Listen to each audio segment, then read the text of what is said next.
भाग्य में जो लिखा है वो होकर ही रहेगा। एक बार भगवान विष्णु अपने बैकुंठ धाम में क्षीर सागर में शेषनाग की सैया पर आराम कर रहे थे तथा उनके बगल में माता लक्ष्मी भी बैठी थी। बहुत समय हो गया था। भगवान विष्णु ने पृथ्वी लोक का भ्रमण नहीं किया था। उन्होंने सोचा कि चलकर पृथ्वी लोक का भ्रमण करते हैं। जब भगवान विष्णु पृथ्वी लोक के भ्रमण के लिए चल रहे थे, तब माता लक्ष्मी ने भगवान विष्णु से कहा, हे स्वामी, आप अकेले अकेले कहाँ जा रहे हैं?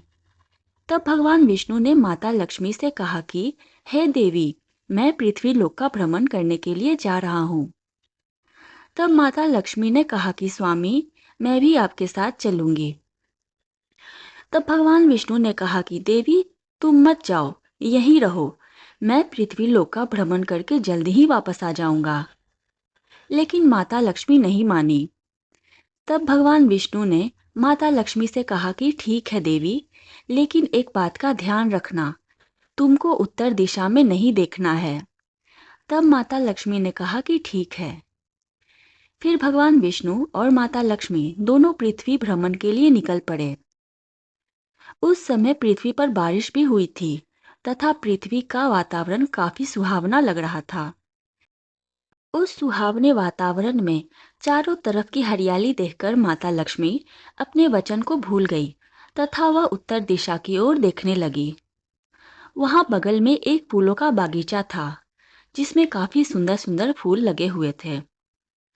माता लक्ष्मी उस बगीचे में गई और एक फूल तोड़कर भगवान विष्णु के पास लेकर आई और वह फूल भगवान विष्णु को देने लगी।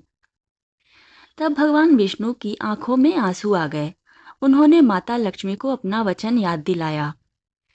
भगवान विष्णु ने माता लक्ष्मी से कहा कि देवी, आपने बिना पूछे उस माली के बागीचे से फूल तोड़ा है।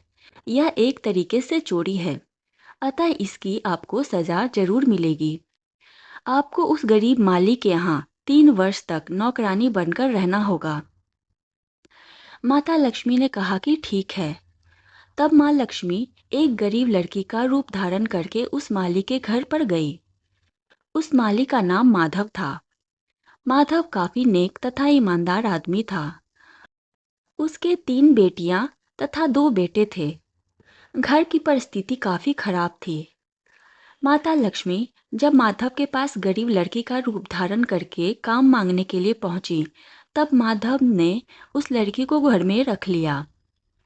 माधव बोला, जो रूखा सूखा हम खा रहे हैं वही तुमको भी मिलेगा। आज से तुम हमारी बेटी बनकर रहोगी। माधव के घर की परिस्थिति धीरे धीरे बदलने लगी। एक समय ऐसा आया कि माधव काफी नामचीन व्यापारी बन गया। उसके सभी कष्ट दूर हो गए। अब माता लक्ष्मी को अपने बैकुंठ धाम वापस जाने का समय आ गया था। भगवान विष्णु ने माता लक्ष्मी के लिए विमान भेजा था। जाते समय माता लक्ष्मी ने माधव तथा उसके पूरे परिवार को अपने दिव्य रूप का दर्शन करवाया। माता लक्ष्मी ने माधव से कहा कि तुमने मुझे अपने घर में बेटी की तरह रखा, इसलिए मैं तुम्हें यह वरदान देती हूँ कि तुम्हारे घर में कभी भी धन दौलत की कमी नहीं होगी।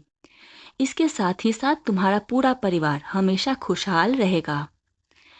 इतना कहने के बाद माता लक्ष्मी विमान पर बैठकर भगवान विष्णु के पास वैकुंठ धाम वापस चली गईं।